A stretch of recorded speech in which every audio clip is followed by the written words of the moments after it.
it is done. All 123 tomato plants are planted. I've got some piles that I made. It took me an entire week.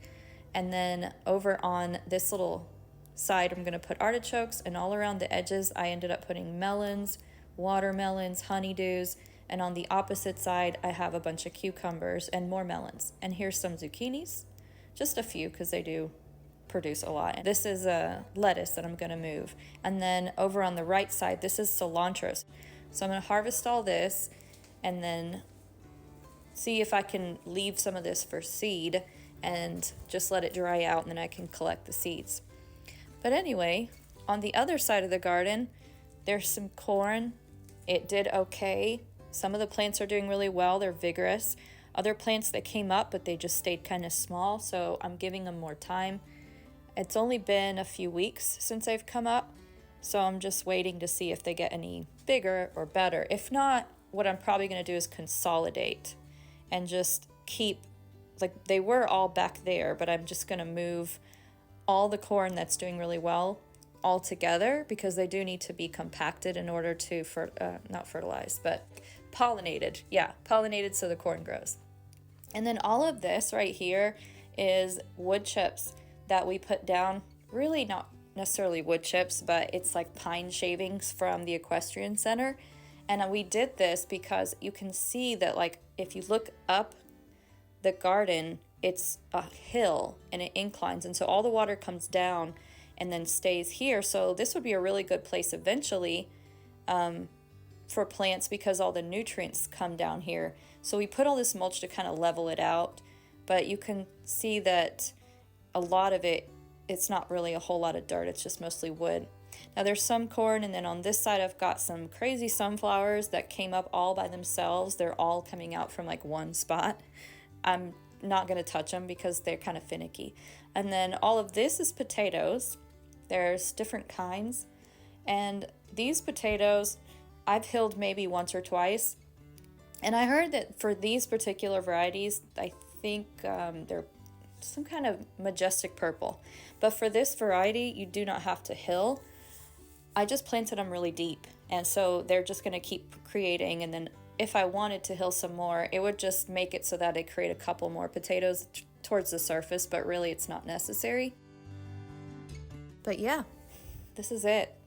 And here's a good view of the garden. And honestly, I just made these rows. Like, you don't have to have a good looking garden, but I made these rows so that I could walk through them. But you know, you don't want all these weeds there because they don't look good, or they drown out the plant and from getting nutrients. If it's the fact that they drown out the plant, then sure, you need to come through and like take all that out. But a lot of times this just provides like a live mulch. So it really depends on the grass and how deep the roots go, and if they're really pulling all the nutrients from the plant. Sometimes they're really not. This is a potato that just randomly showed up here. I'll have to take him out and put him over there. That's been happening a lot. After you till your garden, if you've grown potatoes or sweet potatoes in your garden, they're gonna pop up in random places. And I thought that was one. No, that's something else. There was a sweet potato over here because I did have a sweet potato bed. Never ever do that. If you're going to plant sweet potatoes or potatoes, just any kind of root potato vegetable type thing, just remember that they're going to be there probably forever, because little roots will produce bigger roots, and then bigger roots will produce a potato, and then you get that happening all the time. So that'll be moved, and then I'll have to make sure I get all the roots from him.